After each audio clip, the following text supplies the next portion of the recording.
Fala pessoal, estamos em mais um episódio aqui do podcast Incendeia. Temos um patrocinador, um abençoador que vai falar sobre assuntos muito legais aqui, assuntos bem dinâmicos sobre nosso dia a dia, sobre a nossa vida. E aí eu convido você a ficar muito atento a esse episódio. Eu estou aqui com a Thailinha, nosso sorriso do podcast. E aí, Thailinha? Oi, gente, mais um episódio. Continua conosco. Não desiste da gente não, né, Red? Não, de forma alguma. Gente, tá tendo um bate-papo assim bacana, bem legal, com muita informação, muita conexão também. Então, te convido aí a você estar indo lá no nosso YouTube, no canal, para você ver os outros episódios e ficar por dentro de tudo que está rolando. E hoje, como o Regis falou, estamos aí com o nosso patrocinador, nosso abençoador. Ele já é de casa, ele já é conhecido. Thaline, eu queria te interromper, que aí eu queria quebrar aqui o protocolo. Eu sei que é você que faz essa apresentação. Olha aí, gente. Mas eu vou quebrar o protocolo hoje para ficar bem descontraído. E aí eu já vou entrar no assunto já meio que polêmico. Hoje nós vamos falar sobre direito. Então você sabe que o direito tem toda uma formalidade, tem toda uma questão do juridiquês. Mas é o Elias ou é o doutor Elias? Ele está aqui todo descontraído, todo despojado. Ou é o Elias da Valesca? Na verdade, eu tenho vários sobrenomes, prenomes, codinomes, pseudônimos, né, para usar termos mais técnicos. Mas aqui é só o Elias mesmo, né? Já esses prenomes já tem o Elias da Valesca, tem o Elias da Lândia, né? Que é minha mãe. Lá em Boca do Acre é o Elias da Lândia. Exatamente. Tá aqui no estúdio, tá aqui nos bastidores. Tá aqui prestigiando, meu filho mais velho, João Miguel, o Heitor, tá em casa aí assistindo, né, o podcast. E aproveitar, né, o ensejo, né, esse quebra-gelo aqui para agradecer pelo espaço. Eu posso dizer que eu tenho um lugar privilegiado, né, nos anais da Vigília Incendeia, da conferência. A gente está junto aí abençoando. Acho que a gente troca o patrocínio pelo abençoar, porque existem preceitos bíblicos, né, que a gente entende que é dando que a gente recebe, né? E se eu fosse contar aí, Regis e Thailine, ou Thay. A gente passaria aqui nem abordando nada sobre o escritório de advocacia, a empresa que eu tenho, os outros negócios que a gente trabalha, mas eu passaria aqui o tempo que é dispensado falando do que Deus já fez, né? Enquanto a gente se dispôs a abençoar esse projeto, essa obra, a gente sabe que o propósito é muito maior, né, do que seu nome, sua logo, sua empresa aparecer. Muito mais que isso, né? Você oferta, você semeia, e a Bíblia diz que quando a gente lança o nosso pão sobre as águas, depois de muitos dias, né, a gente vai achar. E então essa semente que a gente lança, eu posso dizer que, se eu não estiver enganado, são 6 anos, né, de conferência. São 6 ou são 5 anos, né? São 6 anos. 6 anos. Nesses 6 anos aí que a gente esteve, né, junto, abençoando, testemunhar, né, da grandeza do que Deus já fez. Amém. E muito obrigado. E estamos aí, vamos pra cima, vamos conversar, né? Vamos conversar. Se eu não me engano, foi essa virada de ano, Elias, que tu deu um testemunho lá na frente, foi? Isso. O Elias gosta muito de frisar essa parte do testemunho, do que Deus está fazendo, do que Deus fez, né? O nosso pastor, né, o pastor Agostinho, eu sempre encontro com ele, e ele sempre fica me cobrando, né, falando assim: meu filho, você tem que testemunhar do que Deus fez na sua vida, do que Deus fez. E quando ele fala isso, eu costumo dizer que, é claro, o nosso testemunho vai edificar outras pessoas, você vai, através do que Deus fez, o nome dele vai ser glorificado e você vai ativar a fé de outras pessoas, mas geralmente algumas coisas assim não são interpretadas da forma correta. Mas final do ano, são 2 ofertas que eu não abro mão no transcorrer do ano. Estar semeando aqui na conferência, e a oferta de sacrifício, né, no final do ano, que é a nossa igreja. Para você que tem curiosidade e quer entender um pouco mais, todos os anos a nossa igreja, né, direcionada ali pelo Senhor, pelo Espírito Santo, através da vida do nosso pastor, você faz uma oferta no final do ano, aquilo que Deus tocar no seu coração, e você é ministrado, né, portas abertas, prosperidade durante ali os 12 meses. Não é nada que um neopentecostalismo, né, que as pessoas inventam moda. Sim. É algo de fato direcionado por Deus. E o tempo que eu tenho ofertando aqui é o tempo que eu tenho também na igreja, né? Eu comecei na Batista do Bosque, mas lá em Boca do Acre, e depois vim embora para cá. E na virada de 25 para 26, eu falei, pastor, esse ano eu vou testemunhar. E aí eu fui, né? E assim... Foi agora, de 25 para 26. 25, 26. E aí, o meu testemunho é engraçado, que eu vim de Boca do Acre, eu tinha um colchão, um carro e um ar-condicionado. O ar-condicionado, inclusive, eu deixei no quarto do meu filho, que é o que ele usa hoje, ainda lá. E o colchão eu tirei de casa, e o carro era o que eu me movimentava, né? E assim, eu não gosto de quantificar as coisas, de falar o que tem, mas imaginar coisas de 10 anos atrás, de 6 anos atrás, e ver o que Deus vem fazendo hoje. Sim. Coisa que há 6 anos atrás, se o rei chegasse e me falasse, ou o Atai chegasse e me falasse assim, Elias, dá essa oferta, faz isso daqui, participa dessa conferência e seja um semeador, que você daqui 6 anos vai viver exatamente dessa forma. Humanamente falando, eu não acreditaria. Mas tendo a certeza e a convicção de quem está na frente de todos os negócios, de toda a prosperidade, de todas as portas abertas, é Deus. Eu, pelos olhos da fé, eu conseguiria contemplar. E quando a gente semeia, é exatamente trabalhar nesse ambiente de fé. Você dá, mas você não barganha com Deus. Inclusive, eu estava ministrando essa semana agora num passo de fé, e a direção que Deus me deu foi exatamente isso, né? Que a minha fé, ela não manda em Deus. Sim. Né? A minha fé, ela não manda em Deus. Eu não tenho como ordenar a Deus, dizer, olha, tu vai ter que me dar isso, Deus. Eu não tenho como. A minha fé, ela não manda, mas ela me aproxima de Deus. E quanto mais próximo de Deus eu estou, mais eu ouço a voz dele. Quanto mais próximo de Deus estou, mais próximo eu fico daquilo que Deus tem para minha vida.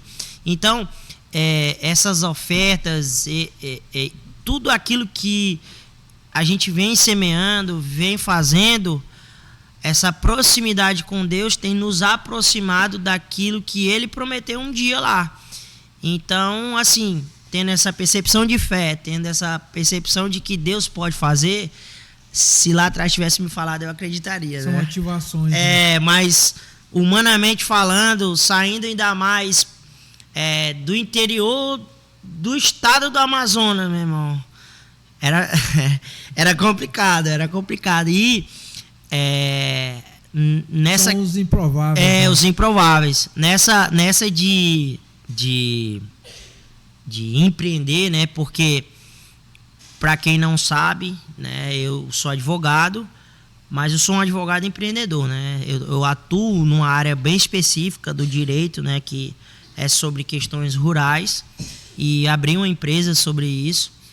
Inclusive antes, né, nas outras conferências, o nome que aparecia era o da empresa, né, que era HJM Agronegócio. Sim. Que o HJM é Heitor e João Miguel, né, que são meus 2 filhos.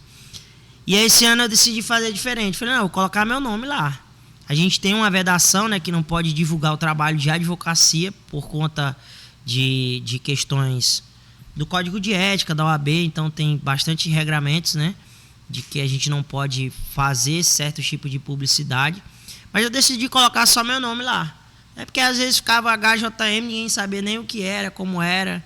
Então, como já existe essa percepção e as pessoas já conhecem, preferi colocar meu nome lá porque o nome Elias Adriel, para mim, não é que eu esteja me autopromovendo no sentido de querer aparecer, mas é porque o nome Elias Adriel ele remete a exatamente essas ativações e essas portas que Deus abriu, entende? Então, os CNPJs que tem atrás desse nome, todos eles são sustentados através de uma promessa. Uma promessa que Deus fez.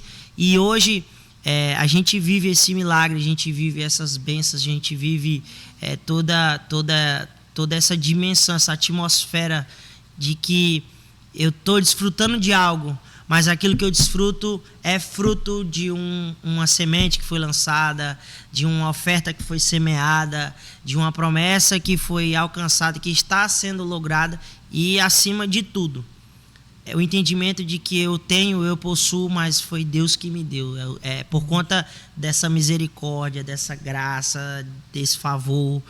Então, assim, trazendo essa dinâmica, né? Eu falo demais, essa dinâmica, essa percepção dessa vivência, né?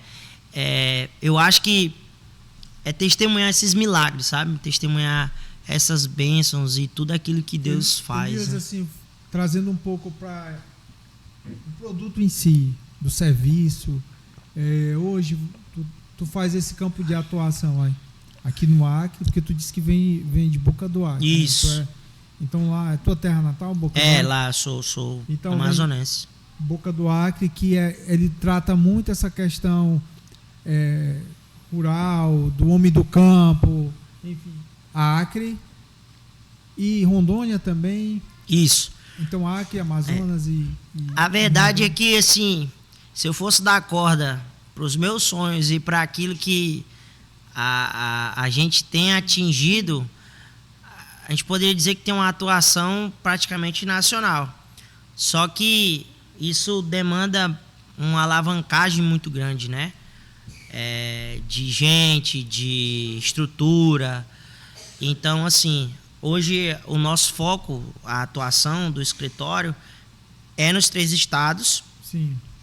E a gente tem escritório físico, né, nos 3 estados, principalmente aqui no Acre, né, Rio Branco, Cruzeiro do Sul, e no Amazonas, em Boca do Acre, que foi onde tudo começou. Isso, sobre tudo começou. Eu queria falar sobre essa questão. Essa área rural, do homem do campo, né, de trazer soluções para o homem do campo. Daqui a pouco a gente tem mais detalhes. Mas foi por causa da tua geografia, porque tu estava ali em Boca do Acre, onde despertou essa vontade de atuar nessa área? Ou foi as demandas que foram chegando? Como é que foi? Assim, é até interessante. A advocacia em si, para mim, ela sempre foi um sacerdócio. Eu faço outras coisas hoje, né, além de empreender na advocacia, mas antes de ser um empreendedor, eu me sinto advogado. E se tu me perguntar se eu sei fazer outra coisa, profissionalmente falando, eu não sei. Então, assim, o carro-chefe dos negócios é isso. E aí, esse ano faz 10 anos, né, que eu estou formado. Quando eu formei, eu morava em Manaus, daí eu fiquei como assessor jurídico de um município lá por 2 anos. Depois eu voltei para Boca do Acre. Só que eu voltei numa fase assim, bem conturbada, assim, bem difícil. Eu já não queria mais saber de advocacia, nada, porque a gente que é profissional liberal não tem um patrão, mas acaba que essa prestação de serviço você tem que estar demandando com o cliente, né? Ali prestando relatórios, dizendo como que está a situação. E eu estava numa fase afastado, né? E eu não estava muito afim. Tu já tinha OAB? Já. Como é que foi essa tua entrada na OAB? Eu passei no exame em 2016, antes de concluir a faculdade. E aí vou para a Boca do Acre e lá, né, minha mãe sempre teve bastante influência com questões políticas. Surgiu uma vaga para ser assessor do Ministério Público. Eu já estava desiludido, não queria fazer muita coisa da vida. Falei, eu vou enfrentar isso aqui. Foi 1 ano e 7 meses de tortura, né? Eu tiro, inclusive, quero parabenizar você que presta concurso, vá firme, continue, é lindo, mas eu prefiro correr o risco de empreender, saber que hoje tu tem na tua conta amanhã a receita de come tudo e vai declarar simples e tem que pagar. Eu prefiro eu prefiro viver essa emoção do que ficar agarrado ali num dia certo que cai um salário, um bom salário, né, por sinal. Mas eu fiquei ali e vi que não era para mim, não dava certo, né? E aí, quando eu saio do Ministério Público, lá dentro eu acabei fazendo uma estrutura sem eu perceber. Na época lá no município não tinha defensoria pública, e aí em casos específicos, quando há ausência de um defensor, o Ministério Público entra como custo legis, né? Que seria um amparo. Na ausência de um MP entra representando. E na época a gente acabou fazendo muitas ações de família, divórcio, pensão alimentícia, execução, quando o cara faz um acordo e não paga, aí tem que executar. Então eu acabei me tornando um defensor público municipal, né? Eu me considerava desse jeito. E quantas vezes, cara, a gente ficava horas para celebrar um acordo lá entre as duas partes e o cara chorando, dizendo, meu Deus, eu não tenho um emprego, eu sou diarista. E às vezes a gente vê nessas coisas, acaba aprendendo muito, não só sobre o direito, mas sobre uma questão de sociedade mesmo, sobre as pessoas, né? De ser humano.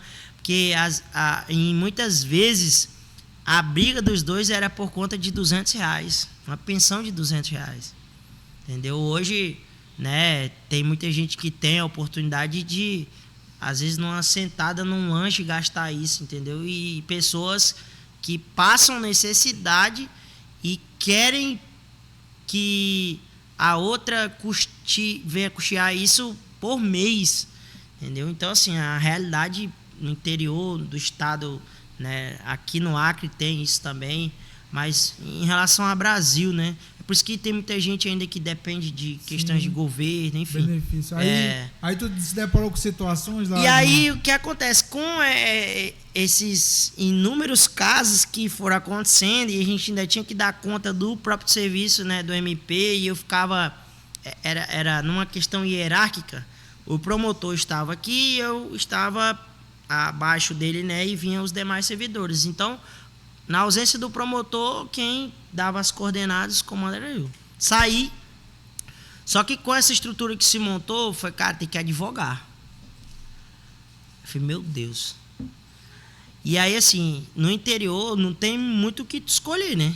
É o que aparecer, vem cá. As demandas que vierem. Só que, sim, eu sempre tive bastante reservas em relação a alguns temas, nunca fui muito fã, nunca me aprofundei. E aí eu ia fazendo aquilo que eu ia me interessando. E aí, nisso, me veio exatamente esse insight. Falei, cara, não dá só para ficar aqui dependendo que alguma coisa aconteça, enfim, questões criminais, que, perdão, acontece muito, né, interior, enfim. Eu preciso furar essa bolha. Ir para um nicho. Né? Eu tenho que furar essa bolha. E hoje em dia você vê muito TikTok, Reels no Instagram, de gente que vai num nicho e só faz aquilo. Mas naquela época não tinha isso não, irmão. Para não passar fome, eu faço tudo. O que vier. Direito aeronáutico, meu amigo, eu voava junto com a Esquadrilha da Fumaça. Me dá aqui, Era uma parada mais ou menos assim, entendeu? Não, é uma empresa, vem cá, que eu sei, eu sou contador Direito também. Empresarial, contabilidade. Então, assim, era o que aparecia, né? Mas eu não me conformava com isso, porque eu falo até para os meus clientes hoje. Falo, irmão, vamos pensar na medicina. Se você tá com um problema no seu pé, questão óssea, tu vai procurar qual médico? Ortopedista. Ortopedista. Se é coração, cardiologista. Sim. Então, no direito é a mesma coisa. Sim. Né? Chega demandas lá hoje no meu escritório de assuntos que a gente não aborda, eu já chego pro cliente e falo assim, ó, eu não faço, tá? Eu posso te indicar alguém que faz, né? E você procura essa pessoa, e aí se tu sentir a vontade, vai lá e faz. Agora, se não, procura alguém que faça, entendeu? Né? Porque às vezes a questão da indicação, quando dá certo, o cara nem te procura, mas se der errado, o teu número é o primeiro a ligar, né? E aí, ó, o cara que você me indicou aí, deu tudo errado mesmo. Então, eu não me conformei com isso, assim, Regis. Aí, pensando, aí tinha um amigo que a gente se tornou depois parceiro de negócios, né? Aí ele falou assim, Elias, eu tô com uma demanda aqui, ele trabalhava com georreferenciamento. Tô com uma demanda aqui de uma cliente que foi multada pelo IBAMA. Dá uma olhada aí e vê o que tu entende. Aí, todo mundo, né, mensalmente lá da Energisa recebe um talão de energia elétrica, né? Quem ainda recebe. E aí ele mandou esse talão, né, que no caso era um auto de infração. Aí fui lá, analisei. A princípio, entendia nada. Mas só que na faculdade eu tive um semestre que a gente estudou, né? Questões agrárias, Direito agrário, concessórias e tal. Aí eu me lembrei disso. Eu falei, cara, eu acho que tem alguma coisa conexa e fui estudar. Fui ver. Aí foi quando veio despertar. Falei, cara, se todo mundo que tem propriedade rural vai passar ou passou por esse tipo de problema, e aqui na região não tem ninguém que atua nesse segmento, eu vou começar a me posicionar, pelo menos aqui, né? Porque também naquela época não tinha questão, estava começando essa questão de posicionamento em redes sociais e tal. Era um posicionamento que você fazia e aí você tinha que ter um projeto piloto ali, né? Um ticket de sucesso, alguma parada para você chegar ali e dizer, ó, tá aqui, eu fiz o data e deu certo. Aí o Regis acreditava, não porque eu fiz o serviço, Pelo que deu certo. mas é porque deu certo contigo, entendeu? E aí fui, e esse que ele passou, o que eu entendi? Não a matéria em si do direito ambiental, de questões agrárias. Eu só olhei lá e vi que estava prescrito. Não tinha mais prazo, não tinha mais possibilidade. Era o que do IBAMA? Do IBAMA, o IBAMA, enquanto fiscal, né, não tinha mais possibilidade do IBAMA ir lá e fiscalizar sobre isso. E aí a gente conseguiu derrubar.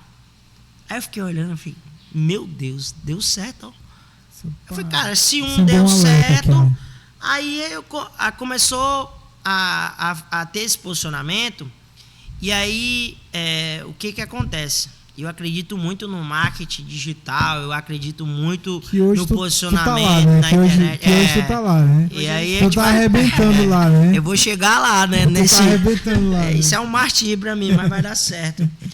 E aí, mas eu ainda acredito bastante também no poder da indicação. Sim. E aí, quem indica foi indo. Principalmente no meio rural, né? Né? É porque assim, o rural é um perfil de cliente muito específico. Eles não estão ali tão conectados, né? Hoje tá. Hoje já tem essa conexão. Mas o que acontece? Geralmente são pessoas que detêm um patrimônio grande, mas eles fizeram o que na vida? Trabalharam muito para aquilo, muito mesmo, né? Tudo que tiveram na vida investiram ali.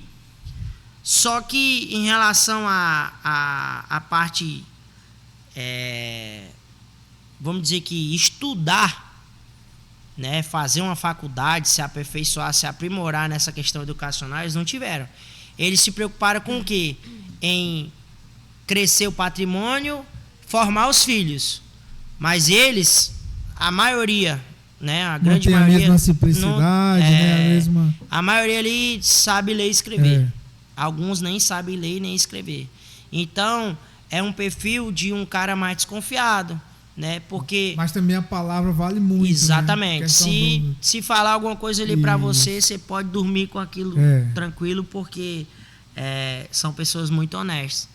Mas é um povo que sofre demais, porque hoje a gente tem no Brasil uma legislação, quando se trata de questões rurais, é uma mão que só cobra, mas não tem nenhuma que te dá um relaxamento ou uma luz para você. Beleza, eu tô te cobrando, mas eu tô te dando uma sombra. Eu tô te dando uma sugestão aqui para você resolver o teu problema. Só tem a mão que pune. E aí, assim, a que resolve não. A parte realmente que traz o alimento, né? Essa parte da agropecuária, pessoal do agro, a questão da terra. E aí, assim, dentre os serviços que eu acredito que tu deva prestar, além dessas de legalização, de defesa de possíveis autos e tal, mas também tem a questão da regularidade de terra, eu acredito que também esteja englobado aí, porque com a terra regular, você automaticamente tem, em tese, acesso a essas linhas, né, que seriam as linhas de crédito para justamente fazer esse incentivo, entre aspas. Mas, assim, a questão de ser dono da terra, tem o dono da terra e tem o que tem o papel. Tem diferença ou é a mesma coisa? Quem não registra não é o dono, quem não é dono? Como é que é essa parte aí do... Então, assim, a questão da advocacia rural e de um trabalho de regularização ambiental ou agrária, ele é um monte de coisa, porque existem várias modalidades, né? Uhum. A primeira coisa que a gente separa, ou você tem a posse ou a propriedade do imóvel. Primeiro ponto. Se eu só tenho a posse ela é o quê? Mansa, pública, pacífica e contínua. Eu falo tanto isso todo dia que às vezes a gente esquece, né? Então, assim, você está sobre o imóvel, mas você ainda não é dono, você é só o possuidor, legítimo. Para você ser dono, o que você precisa? De um título. Quando você tem uma titulação, aí você passa a ser proprietário. Sendo proprietário, você pode usar, gozar e dispor da coisa, entendeu? Então você já separa nesse sentido. E aí, dentro dessas modalidades de posse e propriedade, existem a questão dos arrendamentos, das cessões, das permutas, de diversas coisas. Tem gente que às vezes é proprietário de uma área, mas ele fala que é o proprietário. Só que na prática entende-se dessa forma, e na teoria a documentação ainda está em nome do Chiquinho da Silva, que foi titulado, por exemplo, pelo INCRA lá em 1900 e antigamente. E aí vai empurrando, né? Isso aí, às vezes alguém já empurrou para ele essa batata quente, digamos assim, que vai. Exatamente. E aí possivelmente vai ficar para os descendentes, digamos assim. Né? Exato. Então, assim, aí entra exatamente aquele ponto que a gente estava discutindo da questão do produtor, que, assim, o cara não se preocupou em ir atrás de documento, de regularizar, ele só plantou, só colheu. Ele só foi lá, formou a área dele, colocou o gado, ou então plantou lá a agricultura que ele trabalha, e não se preocupou em documento, até porque a gente vivia uma realidade totalmente diferente, né? Se você imaginar que na década de 80, o INCRA foi um dos maiores incentivadores, escuta essa, de desmatamento dentro do estado do Acre e de Rondônia. Porque eles falavam o quê? Olha, tá aqui, ó, a gente tá te dando lote e tu vai ter que fazer alguma coisa lá, tem que fazer alguma abertura, algum trabalho, porque se a gente chegar lá e tiver só a terra nua, a gente te toma e dá para outro. Então o próprio INCRA incentivava as pessoas a cometer o desmatamento, né? O que hoje é totalmente ilegal, né? Totalmente ilegal. Então, assim, nos anos 80 eu era incentivado a fazer. Hoje existe um monitoramento tão rigoroso em relação a isso, que eu já tive clientes que foram presos por conta de desmatamento que nem eles fizeram. Olha só. Mas porque estava ali ocupando, explorando de forma ilegal, acaba respondendo por um descumprimento, né? Então hoje, assim, Elias, o governo não incentiva mais, né? Essa parte aí. Então, de desmate não. Ele dá a opção para. E aí eu acho que aí onde entra essa parte jurídica e de orientação, né? Porque eu acredito que o produtor lá, ele quer produzir, ele só apresentou até hoje o desmatamento como opção, e eu acredito que a parte jurídica é justamente para orientar da melhor forma dentro da legalidade, não é isso? Exato. Então, assim, como aquele cara só pensou em trabalhar, não pensou em documentação, nada, hoje os sistemas eles são vinculados, né? Então, toda a documentação que uma área rural ela tem que ter, ela tem a vinculação uma com a outra. Uma depende da outra. Não tem como, por exemplo, eu ter o celular se eu não tiver o carregador. Eu não posso pegar um carregador emprestado. Sim. No rural, ou você tem toda a documentação, ou você só tem uma parte, ou você não tem nada. Então, em relação a essa questão, hoje o produtor não tem que se preocupar só com a parte agrária, que é o documento da terra. Ele tem que se preocupar também com a questão ambiental. Porque o que acontece em muitos casos? Vamos pensar no exemplo que você citou da linha de crédito. Chega lá no banco, o banco olha para o teu documento, cara, tu tem tudo que a gente precisa para te dar um investimento, né? Que é um valor mais alto. Vamos te colocar aqui, enquadrar FNO, que os juros são melhores, as condições são melhores, você vai ter condição de prazo, um pagamento diferenciado. Só que quando a gente vai analisar a parte ambiental do imóvel, aí não bate. Não bate, aí não dá. Então, assim, é um casamento, a parte agrária com a questão ambiental.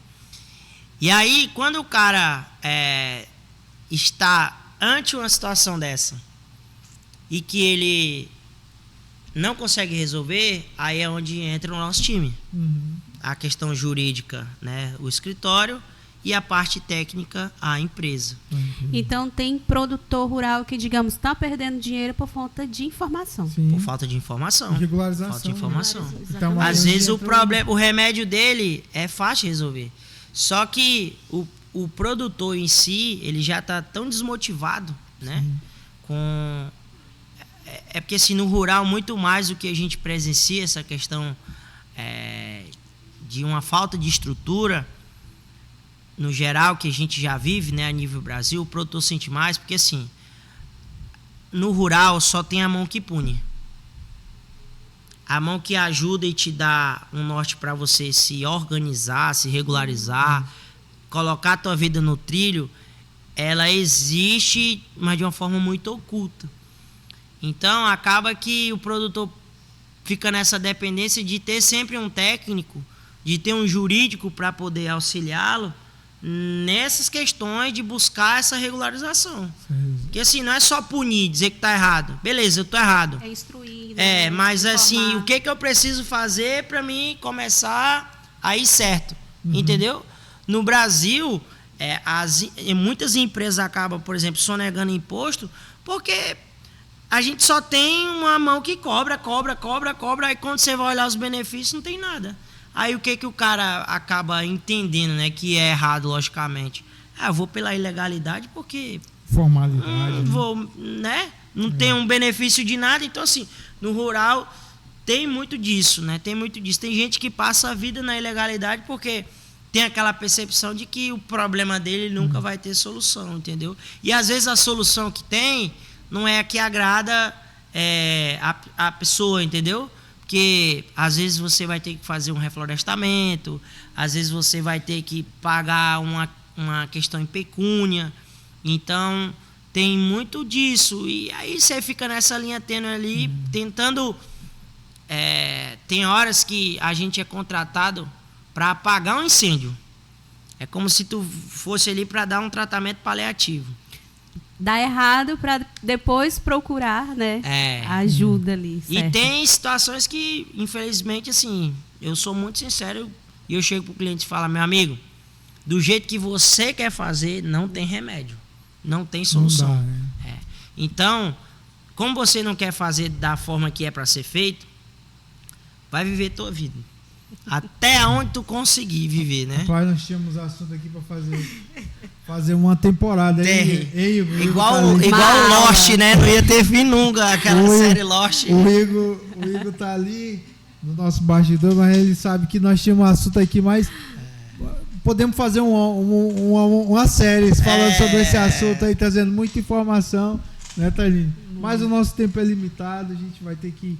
Mas que bate-papo legal, Elias e Thaline, sobre um assunto de utilidade pública. Muita informação, você né? que precisa fazer essa regularidade. Daqui a pouco eu vou passar a palavra para o Elias fazer as considerações finais. Ele vai divulgar como localizar a empresa, localizar o escritório de advocacia, também mandar aquele WhatsApp.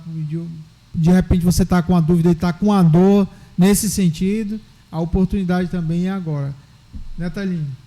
É isso, muita informação. Uma aula nós tivemos agora. Então, para você que está nos assistindo, eu acredito que se tinha alguma dúvida, talvez foi esclarecida nesse podcast. E o podcast é isso, é informação, é conexão, é propósito, é fé. O Elias aqui trouxe um testemunho de tudo que Deus vem fazendo, de tudo que Deus fez. E ele sempre glorificando e exaltando o nome do Senhor. Então, o nosso podcast, Regis, é isso. É conexão, é informação, é propósito, é fé. E aí, Elias, como é que a gente faz para localizar o doutor Elias, acessar os serviços, orientações do meu amigo? A gente tem, né, o perfil no WhatsApp, que a gente vai disponibilizar. Pode estar entrando em contato, né, esclarecendo dúvidas. No Instagram... Tem o meu Instagram, né, que é eliasadriel.noronha.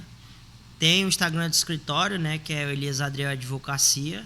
E lá acontece uma mágica, que é onde eu incorporo ali um grande influencer digital. Eu até brinquei com ele. Logo quando ele chegou, eu falei, rapaz, ele tá lá ativo, é influencer. Todo dia tem um vídeo de muita informação, bem descontraído. Ele é tímido, né? Quase não fala. Nem parece. Acontece que a gente tem um combinado lá com a empresa que faz o gerenciamento dos perfis, e ele fala, Elias, você tem que postar stories todo dia. Quem é visto é lembrado. Aí eu esqueço de postar, cara. Aí diz, tem que dar bom dia todo dia. E aí quando eu vou lembrar de dar bom dia, já é meu dia, 1h, eu falei, Jesus, como é que eu vou dar bom dia a hora dessa? O pessoal vai achar que eu tô acordando esse horário, né? Mas assim, a gente tá lá, tá bem ativo, né? Ainda é uma dificuldade grande. Elias, o perfil? O perfil é Elias Adriel Noronha, e o do escritório é a Advocacia Elias Adriel, e da empresa, né, HJM Agronegócio. E aí a gente tá lá ativo, né, no Instagram, no Facebook, no TikTok. Né? Tem muito cliente que chega lá no TikTok. A mãe dele só rindo ali nos bastidores. Chega lá no TikTok, doutor, eu vi esse vídeo aqui no TikTok. Eu falei, é verdade, eu também fiz um vídeo desse aí, dá uma olhada lá. E aí a gente está ativo nas redes sociais, né? E agradecer também pelo espaço que é dado aqui através, né, da Conferência CD, pastor Felipe, pastora Carol, o Regis aqui atrás, os meninos do bastidor. Dizer que é uma honra para mim, para a empresa, participar de mais um ano, de poder semear e ver as grandezas de que Deus tem feito nas nossas vidas, né? Obrigado, Elias. Esse foi o nosso bate-papo aqui, um bate-papo bastante interessante sobre o direito, sobre a questão do agro. Aqui falamos aqui de algo bem prático para você entender, mas fica conosco aí nos próximos episódios. Se você ainda não segue a nossa página no Instagram, Podcast Incendeia,